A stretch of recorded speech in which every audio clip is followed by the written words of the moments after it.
Setelah menginputkan data peserta didik, jangan lupa untuk menginputkan data rinci peserta didik. Data rinci peserta didik dapat diinputkan melalui menu ubah, maka akan muncul formulir peserta didik. Ini adalah data yang tadi kita isi. Selanjutnya kita akan mengisi data rinciannya. Kita perbesar tampilannya. Dalam data rincian terdapat data periodik, prestasi, dan beasiswa.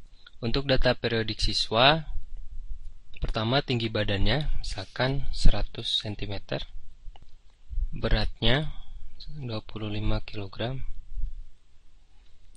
jarak rumah ke sekolah, misalkan ada dua pilihan, kurang dari 1 km atau lebih dari 1 km. Jika pilih kurang dari 1 km, maka sebutkan dalam kilometernya tidak perlu diisi. Tapi kalau misalkan lebih dari 1 km, kita sebutkan dalam satuan kilometer, misalkan 2 km. Waktu tempuh sekolah, misalkan berapa jam? 0 jam 30 menit.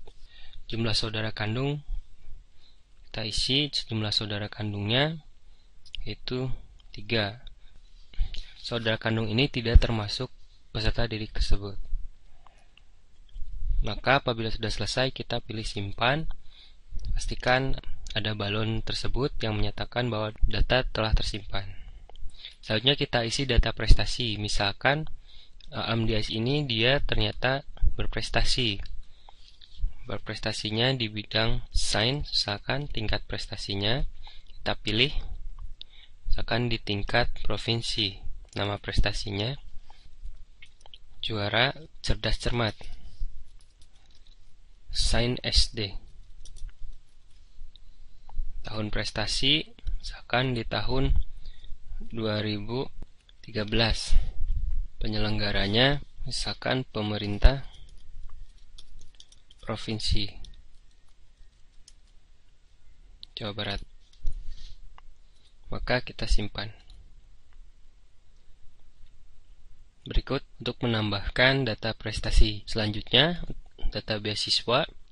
Jika memang pernah mendapatkan beasiswa, kita klik misalkan beasiswa prestasi, keterangan pendidikan beasiswa prestasi cerdas cermat. Tahun mulainya misalkan tahun ajaran kemarin, tahun selesainya di tahun ajaran tersebut pula. Maka beasiswa ini hanya berlaku untuk 1 tahun. Nah, kita simpan. Dengan demikian kita telah selesai mengisi data rincian peserta didik. Bagi peserta didik yang sebelumnya pernah diisi data periodiknya, kita tidak perlu mengisikan kembali secara manual, tapi bisa kita menggunakan action menu ini dengan menu lanjutkan data periodik peserta didik. Kita klik, maka di sini akan ada penjelasan bahwa tombol ini berfungsi untuk menyalin semua data periodik peserta didik yang aktif di tahun ajaran 2013-2014 semester 2. Yakin? Maka kita pilih ya. Maka akan ada proses penyalinan data periodenya. Sebanyak 758 data periodik peserta didik berhasil disalin dari tahun ajaran sebelumnya ke tahun ajaran baru yang sekarang. Lalu kita pilih OK. Ketika kita pilih Abu Jibril ini, data periodiknya telah terisi oleh data di tahun sebelumnya. Seperti berikut.